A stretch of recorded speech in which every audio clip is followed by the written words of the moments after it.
Hello there, I'm Lloyd Evans. Welcome to The Bunker. It's time for another voicemail. Today's voicemail is from Grace. Let's listen to what Grace has to say. Why, hello, Mr. Lloyd.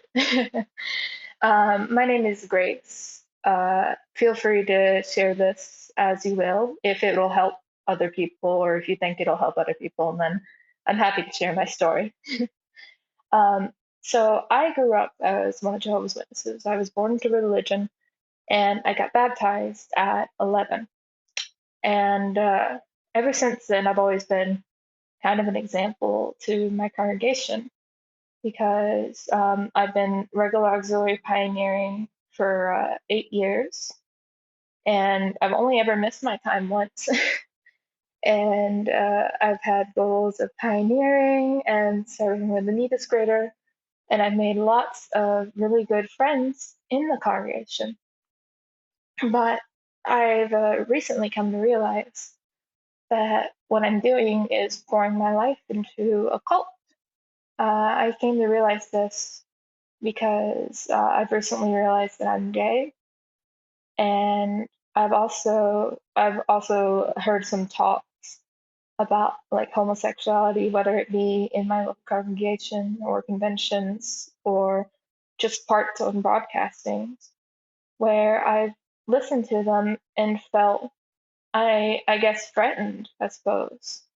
Like if I don't change what I'm doing, I'll die. And also in a part in the recent convention that's been going on, there was a whole thing about apostasy. And, that really got me curious. So I went online, I started looking through them, and I found like JW facts and such of like evidence that shows that what I believed my whole life isn't true. And so I pondered on this. I got into contact with one of my disfellowshipped best friends, and we started talking again. And she helped to solidify my feelings. And she also said that she would support me in what I did. And if I got kicked out of my house for not believing in Jehovah's Witnesses anymore, she would help me get back on my feet. And that's kind of the situation I'm in now. But I've recently been dealing with this strange feeling of guilt because, on one hand, on my logical side, I know what I'm doing is right.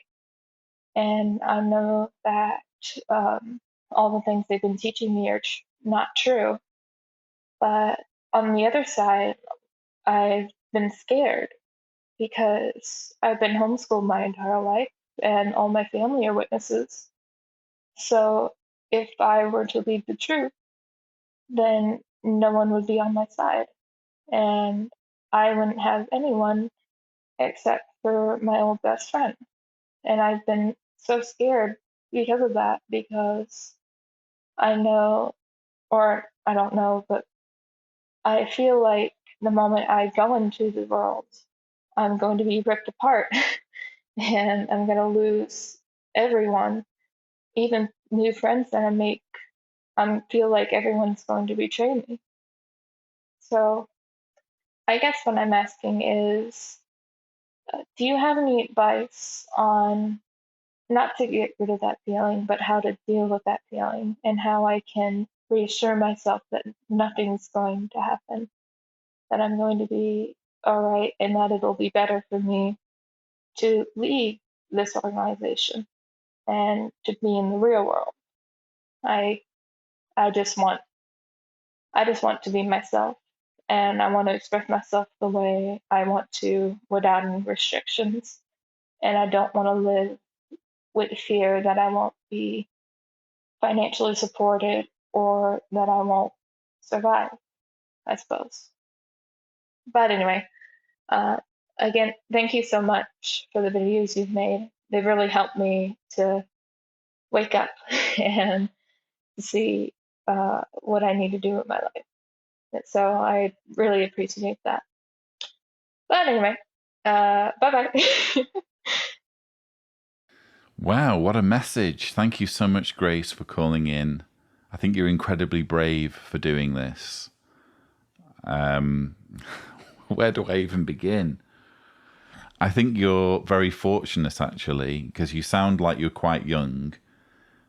I think you're very fortunate to have woken up so soon in your life, so early in your life, even though that has come with the drawback of you being ill-equipped, or at least in your mind ill-equipped, to go into the world, as they put it. So the timing's both good and bad.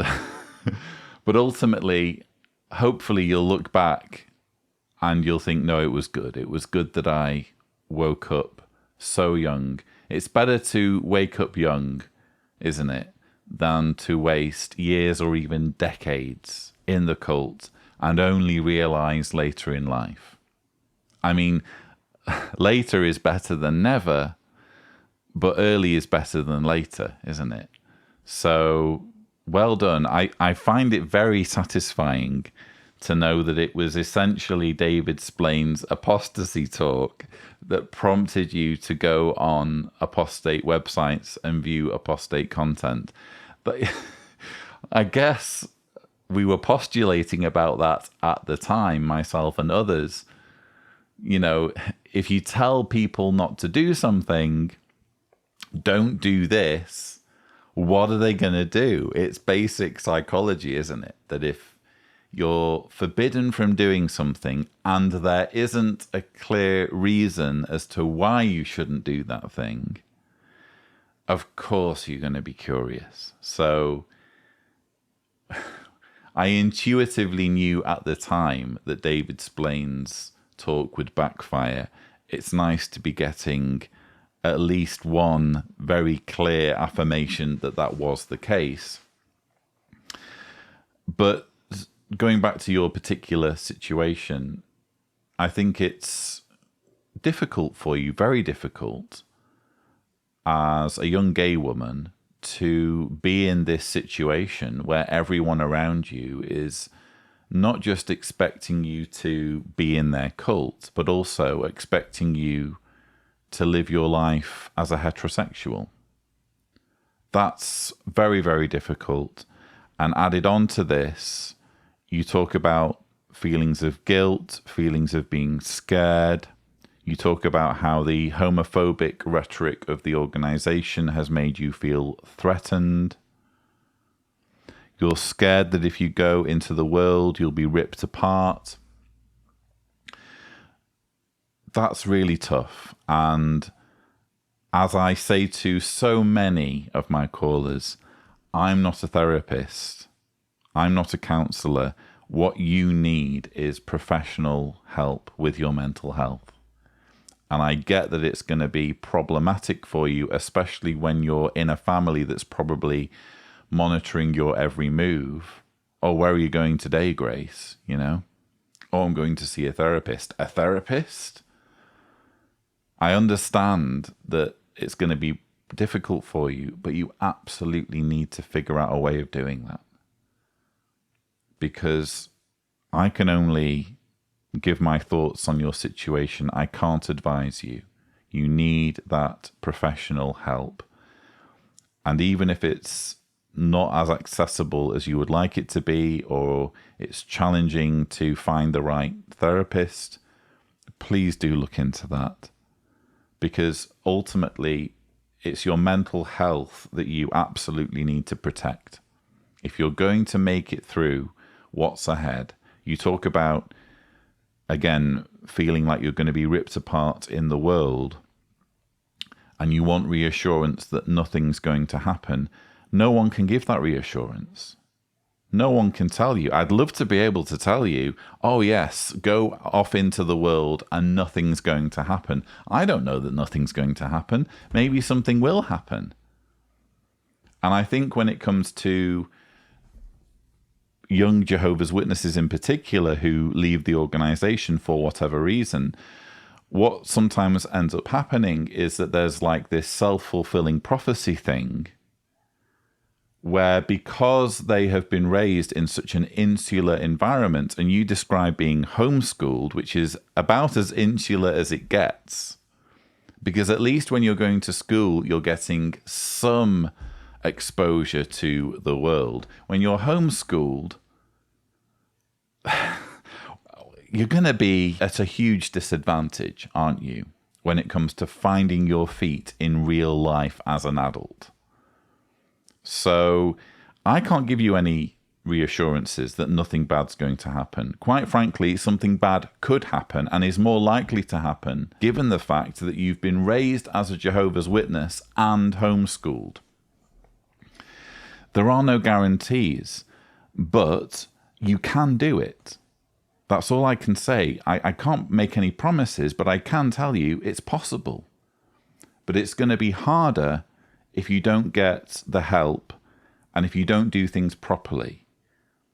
Because my biggest piece of advice would be, apart from finding a therapist, apart from making sure your mental health is sorted and you're not overwhelmed by feelings of guilt and feeling scared, my biggest piece of advice, and this goes out to anyone who's watching this channel as a young PIMO, as someone who's in a Jehovah's Witness family, perhaps as a teenager or someone in their early 20s, my biggest piece of advice would be patient. Time is on your side. Be patient and be strategic. You get to map out how you want your life to be, where you want to end up in 2 years, 5 years, 10 years. You get to decide who you are as a person, who you are in terms of your sexuality, what kind of people you're attracted to, whether you want to have a family, whether you want to have children, whether you don't want to have children, whether you want to go through college, whether you don't want to go through college, whether you want to travel, whether you want to get involved in a certain profession or a certain hobby. You get to decide all of these things, and the clock is not ticking. You can do it in your own time and at your own pace. And actually, it's important that you do things in your own time and at your own pace, because if you feel rushed, or if you rush things and you embark on this minefield of a journey before you're ready, things could end up worse. And again, there are no guarantees that you won't get chewed up and spit out by Satan's world, because you are at a disadvantage as someone raised in an insular religion. So take your time and don't feel ashamed to live a lie for a short period. You know, keep your parents off your back for a while. Don't feel ashamed to do that. You're doing the best with the hand you've been given.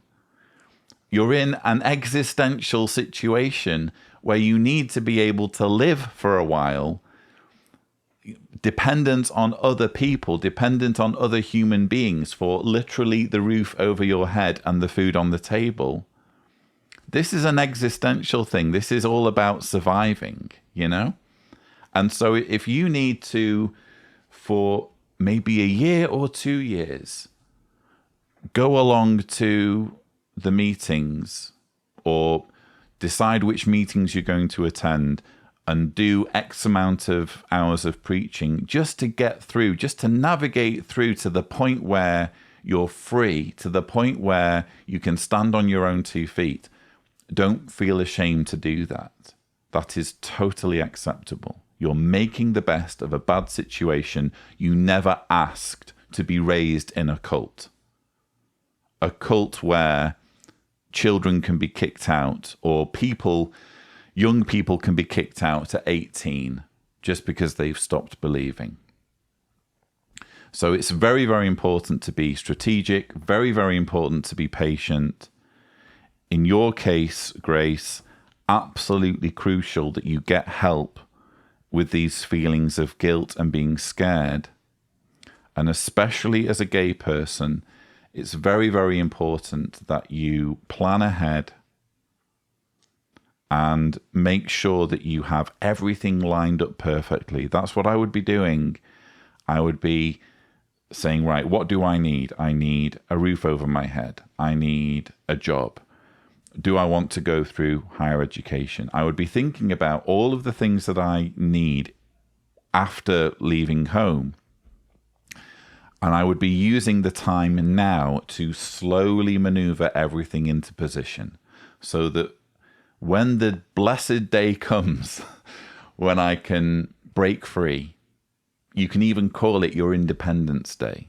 When your Independence Day comes, whether it's in a few months, whether it's in a year, whether it's in 2 years, whether it's in 5 years, when that day comes, you can celebrate your freedom.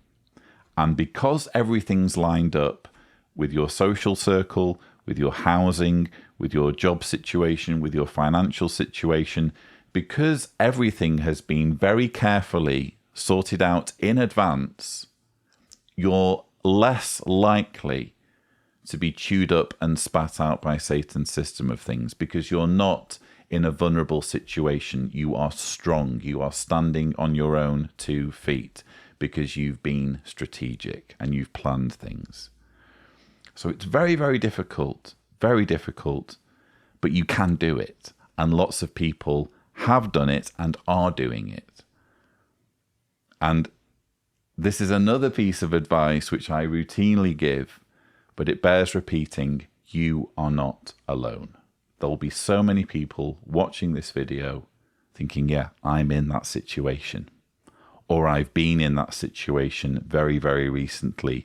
I've been there. Hang in there. You can make it through because I did. So I hope some or all of that will be helpful for you. Again, I don't envy you, but I do believe you can do this.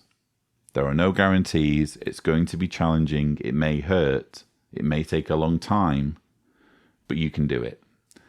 So viewers, I hope you found this helpful. Don't forget that if you want to leave a message, the thing to do is go to speakpipe.com/Cedars, remembering to indicate clearly if you don't want me to broadcast your message on my channel. But that's all we have time for. Thank you so much for watching.